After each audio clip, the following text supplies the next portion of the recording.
Hello, Tulsa. You know I'm an expert because I came more than 50 miles from the Queen City of the Ozarks up in Springfield. I'm a missionary up there to the Springfieldians. So I had a person come up to me here not too long ago and said, "Are you one of those prosperity people from Tulsa?" And I go, "Yes, sir, I am." He goes, "Well, I just don't believe in that stuff." I took one look at him up and down. I go, "That's obvious." Well, thanks, Tom. Tom was my most requested speaker when I was at the School of Business there and teaching entrepreneurship at the Oral Roberts University. And he would come 3 or 4 times a year, sometimes 3 or 4 times a semester. And somebody asked me one time, "Well, how come you have Dr. Ledding come to your class so often?" And I said, "Well, you know, he's pretty good. He's a business person. He knows how to integrate faith and business." And I said, "Besides that, he makes me look good." And they said, "Well, what do you mean?" I said, "Well, if he does a good job, makes me look good that I'm associated with somebody that's very successful." They said, "Well, what if he does a lousy job?" I said, "He still makes me look good." So thanks, Tom, for always making me look good. So my job yesterday was a difficult one. It was kind of difficult because it was my turn to make Tom look good on the TV show. But I think we did a pretty good job. I think we made Dr. Ledding look good. Well, it really is great to be here. And I want to talk a little bit about some things on prosperity. And I want to first of all say I echo whatever Tom Ledding says. So I may not speak the same message he speaks today, but it's not because I believe something different. I'm just a college professor, so I'm just going to may come from a different angle. But he was talking about plans and goals. And I have learned through research in Harvard University that 3% of the American people make plans and goals. Only 3%.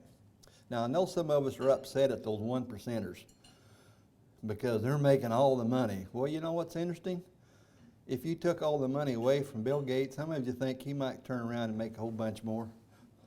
So it's not that they're doing something right or wrong, but they do have some knowledge there. So if somebody's doing something wrong and they're scamming people, put them in jail. Yeah, there's some bad people out there, but not all rich people are bad. Not all poor people are bad. So let's make sure that prosperity isn't jealousy and envious. So some of us are just jealous and envious of people that have more than we do, and so we want what they've got because they do and we don't. So that's one thing I want to make plain.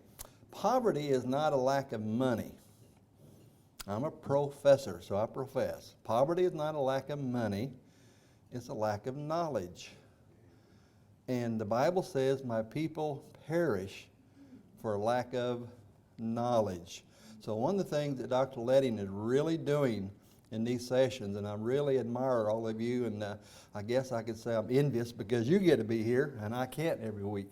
But he's really imparting knowledge that he has learned over the years. And he shared with me on my radio program, he's had lots of successes, but how many of you know that along with success, sometimes you're not always successful in every single thing, but you learn how to overcome challenges, and that's all part of it. So I want to start out by looking at Genesis, chapter 1, verse 28. Go to the book. One of my favorite people in the whole wide world lived down in the Joplin area, and I go down and visit his home and where he used to live and all that area about twice a year. I don't know if you ever heard of George Washington Carver. He was a son of a slave. He was so sickly he couldn't even be sold as a slave, and so they just basically gave him away. But the little family that really adopted him as a son and not as a slave. And how many of you know George Washington Carver kind of came out pretty good? I mean, he is one of my heroes, and so I go down there just to get inspiration. I've taken scores of missionaries and students down there on field trips. So if you're ever going through Joplin sometime, go find the George Washington National Memorial, and it's the only free national park in the country that I know of. How many of you know free is good? Yeah. But you know, he got interviewed one time in Congress and said, "Now, where did you come up with all of these brilliant ideas? I mean, you're kind of a self-taught person, and wow, how did you get all this information? Obviously, nobody taught you this." He said, "Well, I read it out of the book." They said, "Well, I've never seen anything like that written in any book." He says, "Well, it's in the book." And finally, they asked him the third time. He says, "Well, the Holy Bible." And what he came up with was a thing called rotation of crops, among other things. Now, guys, I'm not trying to take away from his brilliance, because sometimes brilliance is just simple things. But that was brilliant. He read the Bible, but what did he do to it? He made practical application. So Tom Ledding is teaching you a lot, but Tom is not responsible for your success. You already follow me? The Bible's not responsible for your success, and don't take that the wrong way. You have to put practical application into it. So as a professor, that's what I profess. You got to do it. Be ye doers of the word. It's real easy to read the stuff and feel, oh, wow, I read 3 chapters a day. Well, what did you get out of it? What did you do with it? So let's look in Genesis 1:28 through 1:30. And this is kind of pretty basic. I teach entrepreneurship. And that means I like to take nothing and make something out of it. That's kind of cool. Somehow that seems kind of spiritual, doesn't it? But you just come up with an idea. So the other morning I was, I guess it was back in February or so, I woke up and I had this idea. And so I always write my ideas down in the middle of the morning, because I usually forget them if I don't. Anybody else like that? So I got a little idea book there, and it just takes 3 seconds. I can just write something down there. But I came up with an idea of pack the pantry. And I'm going, what does that mean? But I wrote down pack the pantry, 3 words. Well, I woke up next morning, and I felt like God was telling me to go to the church and say, hey, you guys have a pantry, but let's get the congregation behind it and get involved and pack the pantry and feed the hungry. How many of you know that'll preach? Ooh, that'll preach. So I went and talked to the associate pastor in charge of that, and Pastor David said, yeah, let's do it. Well, I'm a marketing person, so I put together a marketing plan how to do that. He's a good pastor. He's really good at what he does, but he's not a marketing person. How many of you know that those things work together, right? So what I taught for so many years at ORU was faith and business, and you integrate that. I call it businessry. Businessry, the business and ministry, and the ministry of a business. Even when I was director of security at Oral Roberts University, I called myself minister of security. How many of you know you get a minister to a lot of people when you're a security chief?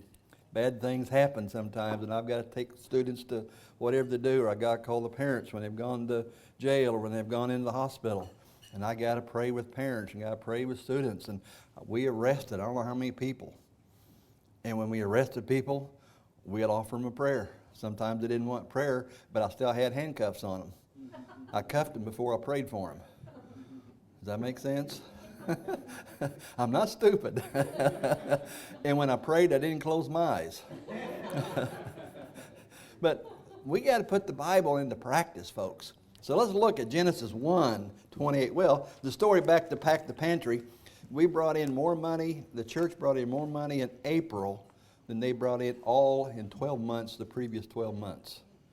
Now, I give God the glory for that, because whose idea was that? You can say, well, that was my idea. No, it wasn't. That was God's idea. But how many of you have had ideas you've never done anything with?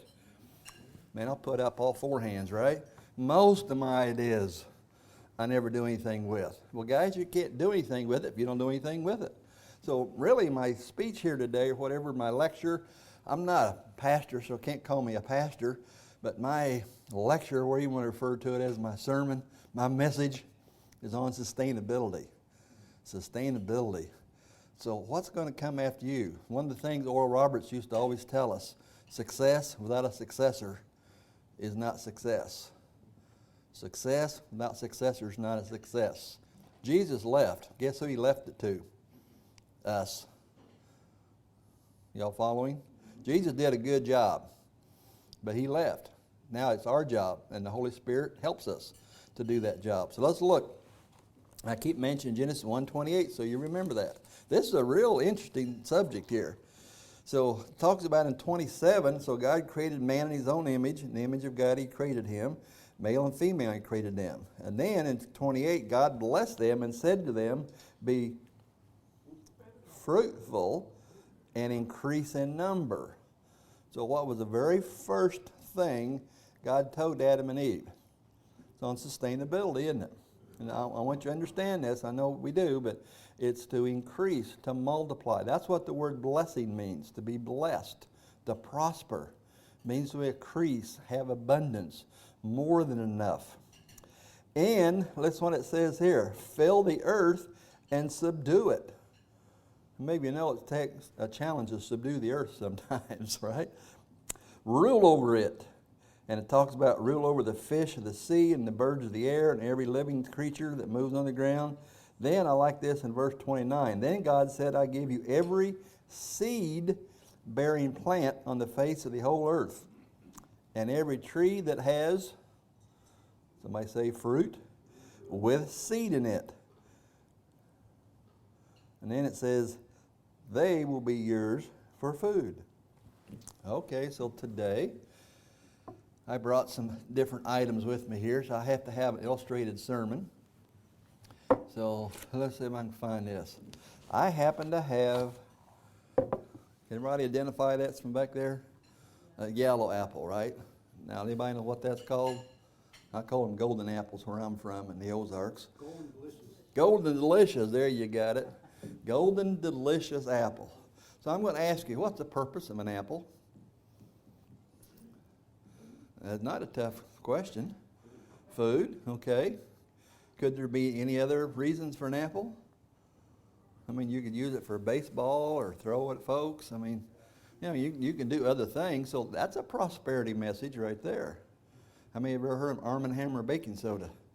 You know how many thousand ways you can use an Arm & Hammer baking soda? Are you getting it? So yes, food, obviously. But here's a question. How many seeds are in this apple? God said we're supposed to take over the trees, and He gives every seed-bearing tree with fruit. So fruit-bearing with seeds. Anybody know?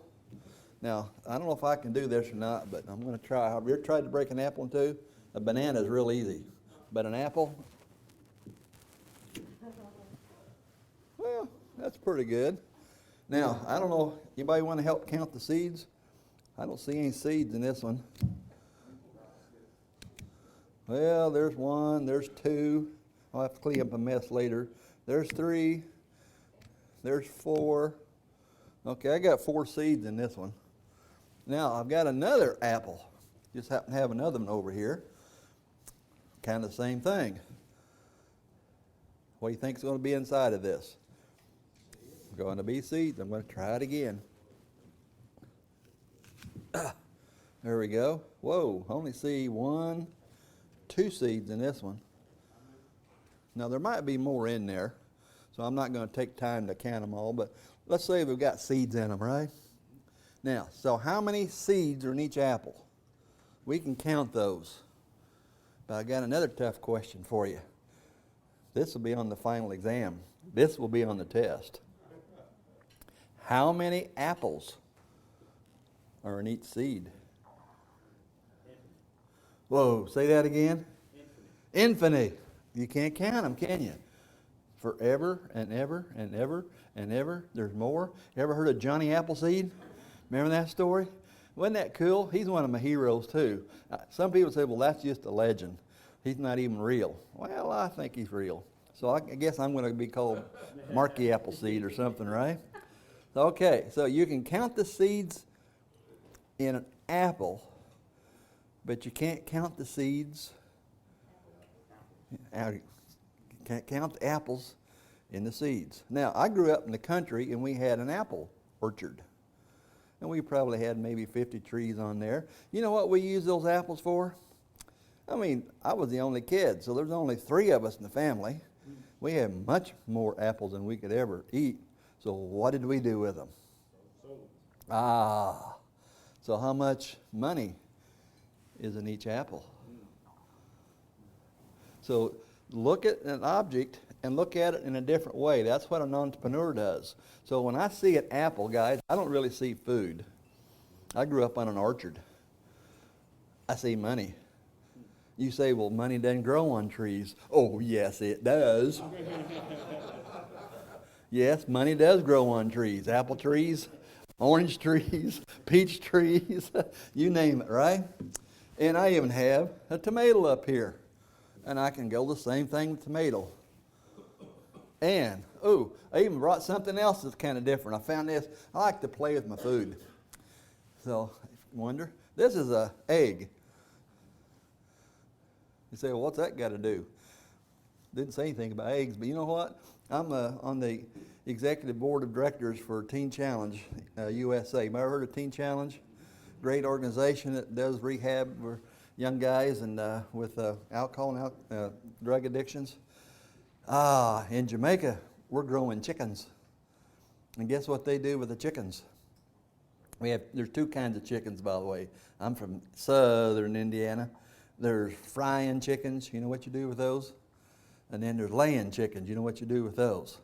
So we're helping the center in Jamaica grow chickens, two kinds. One for food and one for eggs. And we'll say there's 40 people there. But we've got 500 chickens. So what are you going to do with the rest of the chickens? Somebody say what? Sell them. How many of you know that a lot of organizations are really hurting for money right now? And you're hearing about places that aren't getting money and people aren't giving to charity. Oh, come on, guys. Sustainability. Read the Bible. Be George Washington Carver. What's in there that's really, really simple? Because I have to keep things simple as a professor. My job is not to make them complicated. I'm trying to read something and go, what can I do for that? So we're growing chickens. Right now we use Skype. Y'all know what Skype is? Video conferencing back and forth. So once a week I Skype with my friends over there in Jamaica, the executive director of the Teen Challenge Center. And he shows me his cabbage crop because I just helped him grow 6 acres of cabbage. You say, well, what do you know about cabbage? Nothing. Oral Roberts used to say, hire somebody smarter than me or somebody smarter than you. Oral came up to me one time and said, hey, Mark, can you help me build some Christian schools? I said, sure. He didn't ask me if I knew how. He said, could you help? That meant future tense. Y'all understand? If he said, hey, what do you know about Christian schools? I would have said nothing. But I went out and got Dr. Dennis Muth, who's the superintendent over at Victory Christian. He wrote the book on it. So I had this big seminar, and I found out somebody that knew about public school transportation. So I had them talk about the bus ministry. And I got to sit down one time with the bus captain. And I went to church and got invited. I really wanted to sit next to Pastor Billy Joe and Sharon at the time. But instead, I got stuck sitting next to one of the bus drivers. I mean, that's kind of what I thought, right? And so during the course of the meal, I was saying, well, who are you? What do you do? He says, well, I'm a bus pastor. I go, say what? He said, I'm a bus pastor. I go, never heard of that. What's a bus pastor do? He says, well, I pick up children, so I pray for them. I'm their pastor. I know when they're sick. I know when they're well. I know when they're mad. I know when they did great. He said, I know more about most of those kids than the parents do. I'm a bus pastor. Come on, guys. It's not about driving the bus. It's about the people in the bus. Now, I know you know that, but you got to teach other people. I've got a generation of students now that are coming up 17, 18 years old that don't understand this. And so I'm trying to teach them, so I need you to help teach. But he was a bus pastor. And I said, well, what else can you tell me about? I said, where's your route? And he says, well, I go out to Claremore and some of those areas. And I go, whoa, Victor Christian goes out there that far? Do you have enough students to fill up your bus? He goes, well, no, not really, because I believe you got to have a break-even point.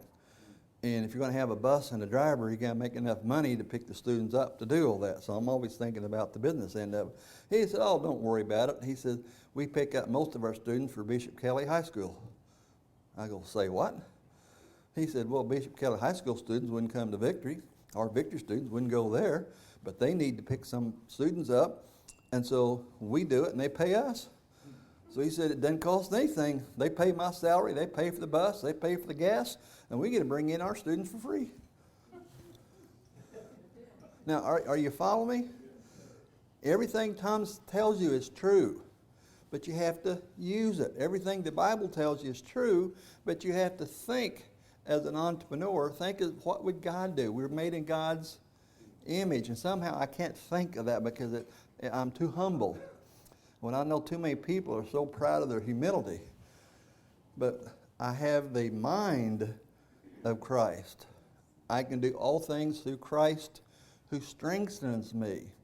So I can get up here and really brag and talk about all the wonderful things that have happened to me, but I didn't do any of it. If I had any smarts, I just did it. And I didn't know how to do it when I did it. So the dream outlives the dreamer. So we're talking about sustainability. What is sustainability? The dream outlives the dreamer. Anybody ever heard of a guy named Walt Disney? How many of you know that he's gone to heaven? But Mickey Mouse is still around. The Magic Kingdom is still here. So I got to watch my time here.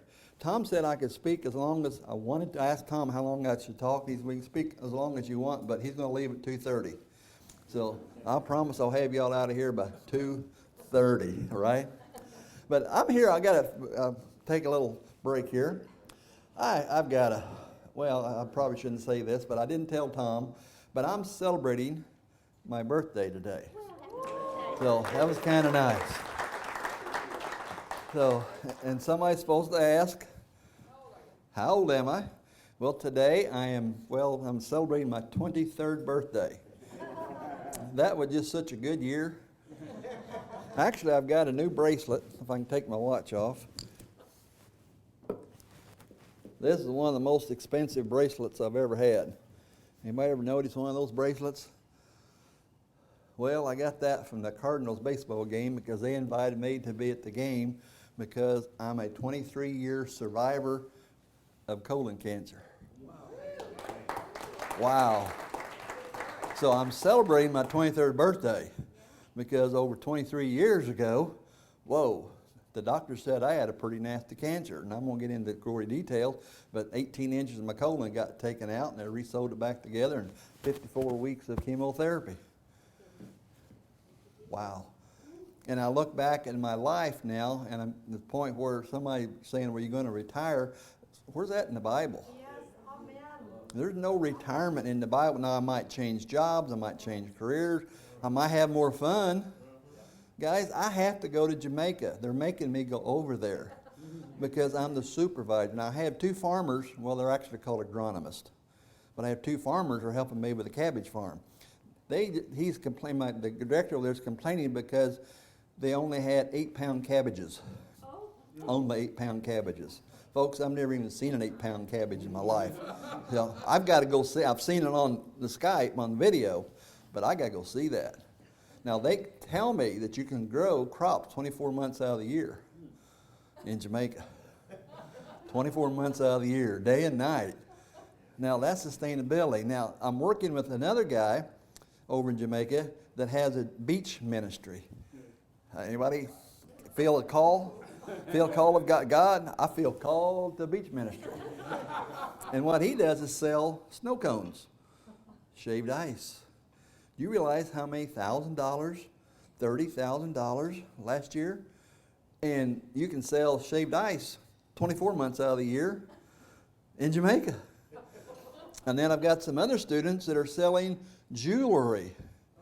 And they make the jewelry, put it together. Of course, it's all indigent to Jamaica. And then when all the cruise ships come in with the 1%ers, and then the rest of us who put it on their credit card, right?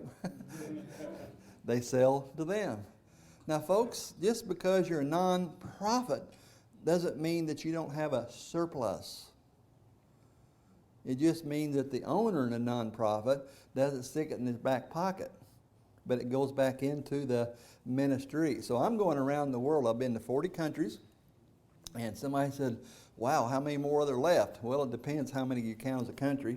If you count Taiwan and Israel and Palestine, but anyway, there's about 200. So, man, I've only got 40 under my belt. I got another 160 to go. So I might not be able to do all of the countries, but with Skype, by the way, what's the purpose of Skype? Spread the gospel. What's the purpose of a microphone? Spread the gospel. What's the purpose of radio? Spread the gospel. What's the purpose of a Christian? Oh, come on, guys. We got to bear fruit, don't we? So it's not just to go to heaven and feel good, although that's a real good benefit. Isn't that a great benefit?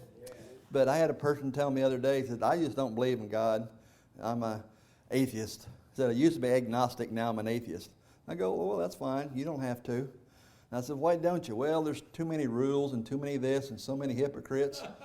I said, well, why don't you come to my church? We got a whole bunch of hypocrites. One more won't bother you. Won't bother me if you're a hypocrite. Come on over. You know? So we catch fish and then we try and clean them up, right? So we're trying to do that. But he kept going on. I said, you know what? What if there really weren't a God? I have a whole lot of peace in my heart. I have a whole lot more fun. And it's just an unfair advantage being a Christian. I don't get all the diseases that the others get. I don't end up in prison. I don't get all the things. Are you with me? Wow. So we've got to shed and spread the gospel. We can't hide or light under the bushel. People are talking about how bad the country's getting. Well, what you doing about it? Don't complain about it. I had a friend of mine the other day was complaining about a whole bunch of stuff. And I said, well, who'd you vote for? He said, well, I don't vote. He's a guy that didn't believe in prosperity. And a few other things, right? So are y'all with me? So what's the purpose of being a Christian? It's to spread the gospel. What's the purpose of prosperity? You got it. It's not just to make me feel good and drive a nice car. And guys, there's nothing wrong with driving a nice car. So I like having a nice car. I don't like cars falling apart on me going down the road. But Tom was sharing on a TV show yesterday about a guy that had a car ministry. And his ministry was he owned a car and he would go pick people up that were disabled or unable to go to doctor's appointments or where they need to go. And he would take them to see the doctor or wherever. Guys, that's a ministry. Yeah. You say, well, you can be a... I have a pickup ministry. Pickup ministry. Pickup truck I have. Okay. What do you do with your pickup ministry? Every day of the world I haul somebody or something they've got that needs hauling. Okay. See, y'all with me? This is sustainability. What can you do with what we've got? So prosperity is that we can be prosperous. I am blessed so I can be a blessing to other people. Do you understand that? Now, I know you all know this, but I'm just asking, what are you doing? Who do you know? What can you do? And I'm not saying you have to work yourself to death. That's not what I'm saying. What can you do that you're good at and you like to do? You got a pickup truck? What can you do with it? I don't have a pickup truck. You do. I can do something that you can't do. So what can you do? So I know a lot of people are saying, well, we need to do this, we need to do that. Well, do it. Do something. Do what you can do. Do what you like to do and get paid for it. That's okay too. That's all right. Can you get paid for that? Wow. Or you can do it as a ministry. All right. So we got Genesis 1:28 taken care of. Oh, how about the other story? Jesus saw a fig tree that didn't have fruit. It was in leaf, but didn't have fruit. What did he do to the fig tree? Well, we don't think about that. You go, a curse? That means he said a bad word. No, in Deuteronomy it talks about blessings and curse. There's a blessing, there's a curse. So a curse is just the opposite of a blessing. The purpose of a fig tree, if it has leaves on it, is to produce fruit. It didn't. Well, I remember a few years back when Kmart went bankrupt. Y'all remember that? Mm-hmm. They brought in, what was it, $54 billion that year? How in the world can you go bankrupt when you made $54 billion in revenues, Joe? How can you do that? Well, the bankruptcy judge got before everybody and called them together and looked at all the books. He said, I don't see anything illegal here, so I don't think anybody was scamming anybody illegal. But he said, if I could put you all in jail for being stupid, I would.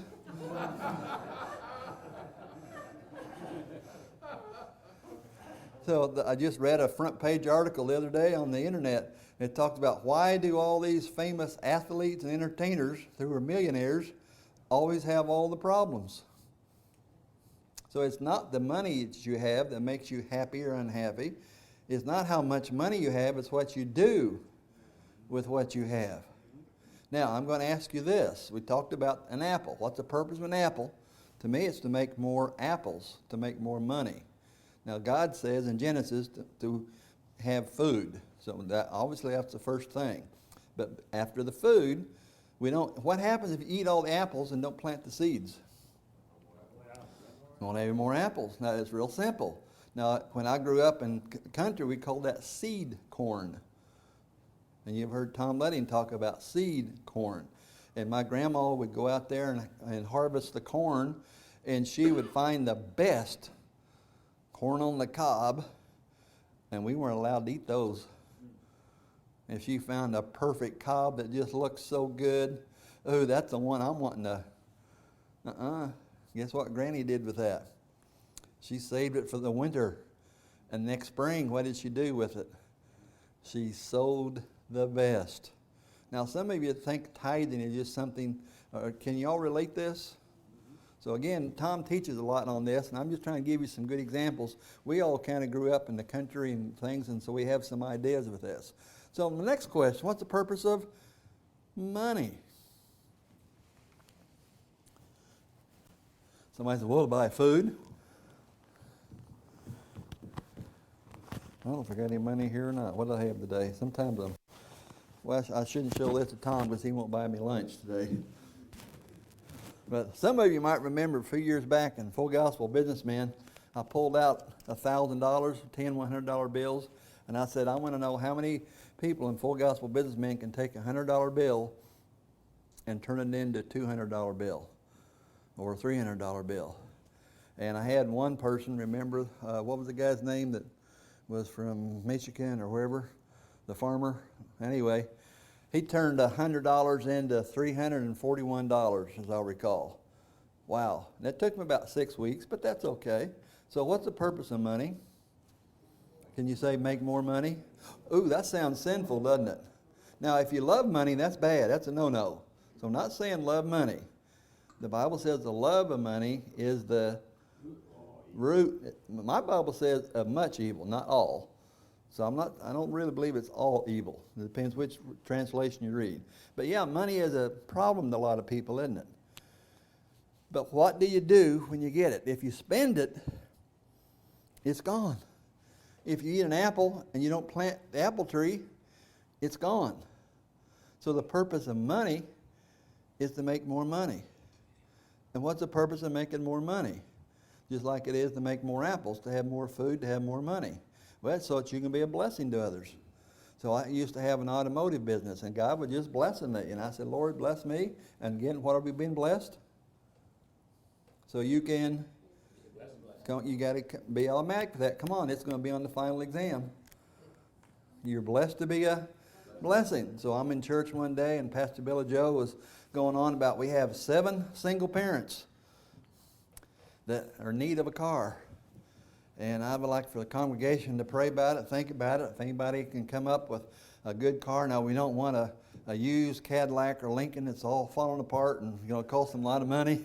We don't need a sporty Mustang, but just a good, solid family car. Something easy to fix. So we don't want you to get rid of a car just because it doesn't work anymore. Y'all with me? So you just need a good car, for whatever reason. 7 cars. I heard that. I'm going, ooh, that's kind of cool. I wonder who's going to give the cars today. Well, it didn't take too long. I'm getting goosebumps thinking about it. This little angel, I guess, on that side was saying, Mark, why don't you give a car? Well, I had, I think, 28 cars at the time. And I'm going, hey, I could give all 7 cars.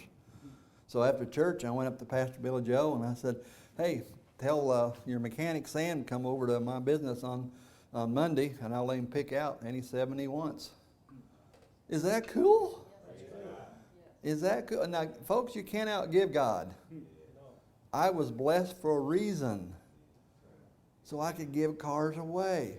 And I could tell you stories till midnight tonight on how God took even that one little miracle and turned it into all sorts of other things. I've had people just call me up and give me cars. Say, I don't need this car anymore. And I go, well, what do you want for it? Well, what would you give me for? And I said, well, I don't need it either. And they said, well, you can just have it. I go, what's wrong with it? And they said, well, we just don't need the car. And okay, so go get the car. Come on, guys, we're blessed to be a Blessing. So when you're praying about that, here's the one prayer, and I got to watch my time, Tom. So how long do I have? 1 o'clock. Oh, we can be up before then. I'm going to do like I went to visit a Baptist church the other day, and I always heard the Baptists never let church out on time. And I'm going, man, I've got to meet somebody after church for lunch. Well, I found out what they meant by that. Baptists always get out 5 minutes early. Because have you ever gone to lunch anywhere at Mazzio's or Zio's? The Baptists are already there, right? So I'm going to be a good Baptist today. I'm going to let you out. I'm going to try and let you out early, so watch my time. I'm used to talking 3 hours at a time, so I'll try and let you out. But here's one of the things I wanted to share with you. How about Matthew 25? And I'm not going to take time. This is a whole 50-minute lecture. But read Matthew 25. That's the parable of the $100 bills. Now, before I finish that story that I did at Full Gospel, I had one person, well, anyway, I had 9 out of 10 people came up with more money. And then we put that money back into, the purpose was to make money, do what you know how to do, grow apples, apple trees, bake apples, make cakes, whatever it is, make jewelry, sell it, bring it back for Full Gospel. That's a pretty cool idea, isn't it? I had one person, however, took his $100 with him, and he left it in his pocket, and he went to the fitness center and came back, and his pants were still there, but his money wasn't. It got stolen. And you know what? He never did bring in the $100 back. And I asked him about it. I said, where's your $100? He said, well, I told you it got stolen. I go, what's that got to do with it? I gave you $100 to put into the gospel, and you're supposed to make something with it and bring it back. Ooh, read Matthew 25. The parable of the $100 bills, I call it. Now, I'm a business professor, so I paraphrase, okay? So remember, I'm here to make Tom look good. So if you don't like the way I say it, say, Tom, I didn't like the way I said it. Maynard didn't do it right. He sure made Tom look good, right? But I call that the story. It's a business story. It's a case study, we would call it, right? Joe Barry, case story, a case study of the business owner who was going to go away on a business trip. And so he had 3 employees. And the one he gave, what was it? $500? I don't know what a talent is, so forget that stuff. I didn't take graduate school in theology, right? So I don't know what a talent is. And don't tell me it's playing the horn or playing the guitar. No, it's about money. It's about the economy. He gave, I've been a business owner. He gave $500 to one. Can we just live with that? It's a paraphrase here. So it's not what the Bible says. I'm a professor. It's what I'm saying. So don't misunderstand me. To the other one, he gave what? $200.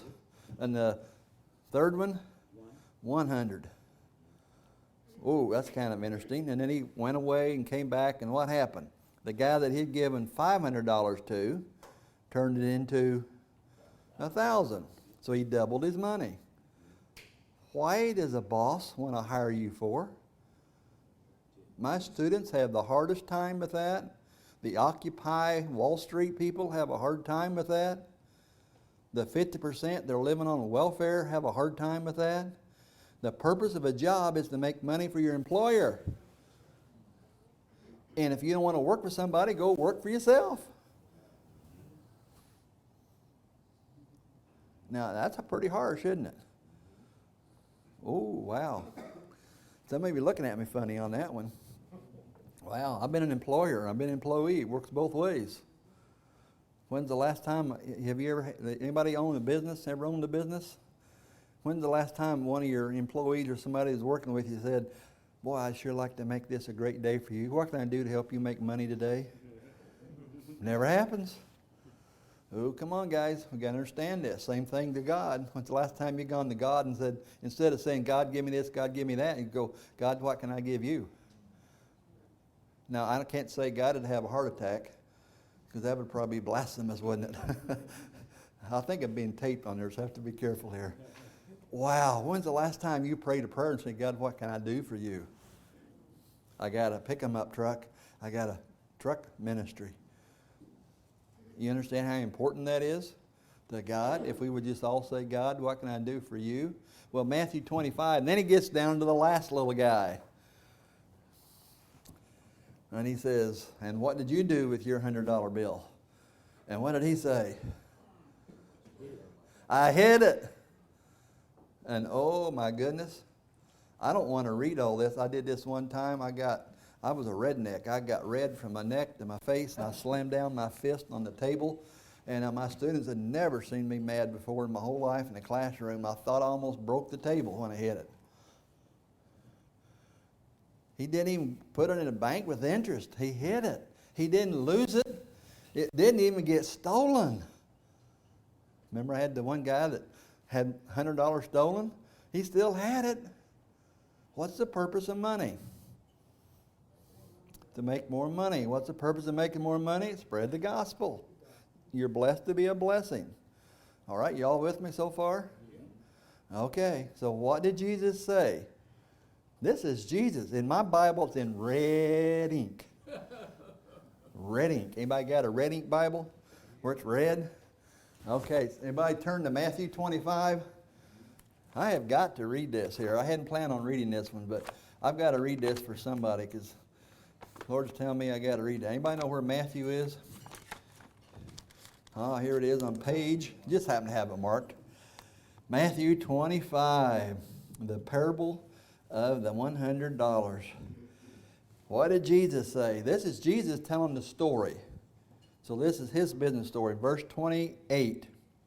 Take the $100 from him and give it to the one who has $1,000. Did Jesus actually say that? Huh? He didn't say take that 100 from the guy that's got 1,000 and get. Can't say that. Gotta be careful. Gotta be careful. Take the $100 from him and give it to the one who has a $1,000. For everyone who has will be given more. Does that help understand the 1%ers? And again, there's some bad 1%ers, but there's some bad ones in the middle class and other folks, right? All right, now listen, just hang with me. And he will have an abundance. Now the reason why we want him to have an abundance is why? He knows what to do with the money. As a business owner, think like a business owner. And then he says, Jesus says, whoever does not have, even what he has will be taken from him. Boy, does that sound like your next door neighbor or what? A fool and his money is soon parted.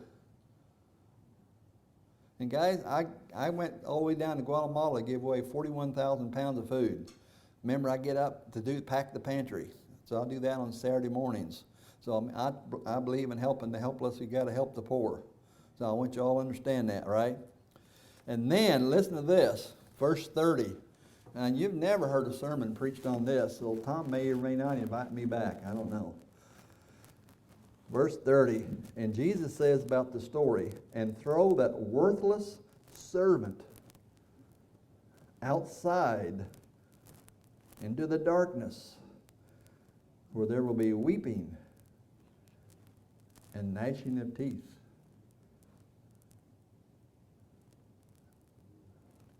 Anybody hear that? Anybody hear that? That's serious.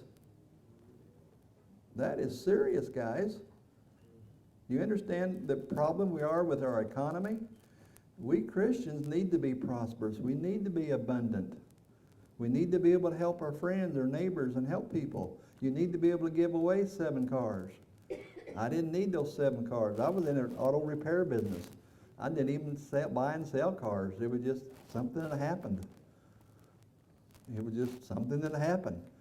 God gave me a ministry. Missionaries would come by, and I knew they would be a little bit short on money, and so sometimes I could just write the whole bill off and say, hey, I just did however many $100 worth of work on your car, but I've seldom ever told them who did it. I just said somebody already paid the bill in full. Isn't that cool? So you're blessed to be a blessing. Oh, now what is that? Let's read that again. And throw that worthless servant outside into the darkness, where there will be weeping and gnashing of teeth. Now I have to be careful. But what is Jesus saying here in this story? Now some of you might get up and get mad and walk out on me. So just stay with me. What is that a description of when you talk about weeping and gnashing of teeth and darkness? Sheol, hell.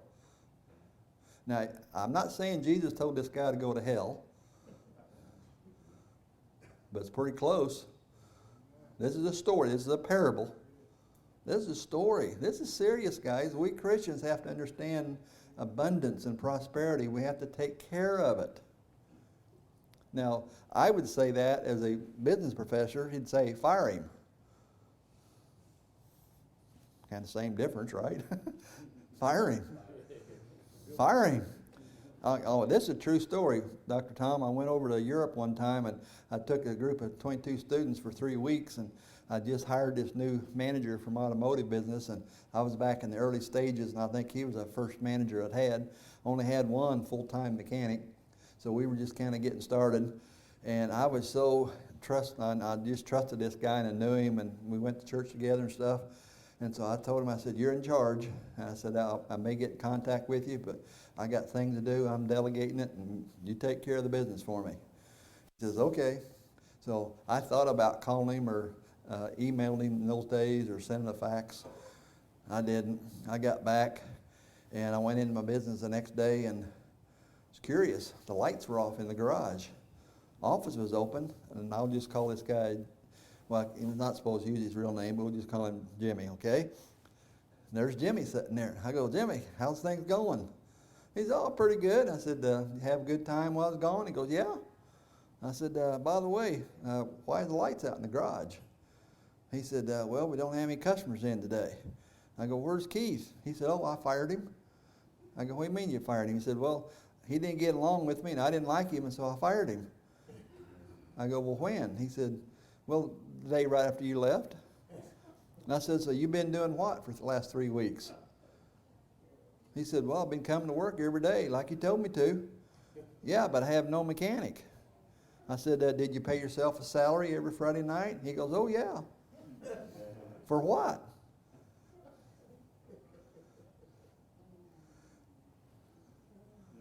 Wow, paid himself a salary for 3 weeks, turned away customers.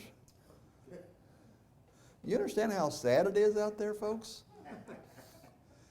Yeah, how can I say this? We don't have to be, our light doesn't have to be too bright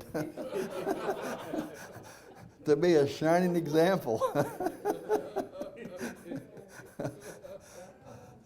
So, I didn't fire him. I wanted to, but guess who quit? At the end of the week, he decided that God was moving him on somewhere else. And I'm going, thank you, Jesus. I prayed him out, right? Oh, so have we got a few things today? All right. Now, I told you I was going to get you out early. I don't want to lie to you, Tom, so you come on up. But I do have one couple things I want to share. Everyone gets one great chance to do something great, but most people never even try. When I had a Christian Entrepreneurs Organization radio program on, how many used to listen to a radio show on Saturday mornings? I was the most listened to business program listened to on Saturday morning. That's because I was the only one on Saturday morning. Wow, there are heroes who are remembered. And we mentioned some heroes like George Washington Carver and Henry Ford and Walt Disney.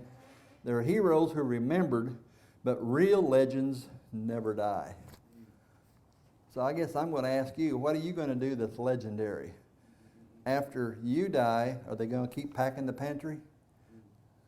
What are they going to be doing? What can you do? Can you pass on your ministry to someone else? So your job is now to train someone else. That's called sustainability.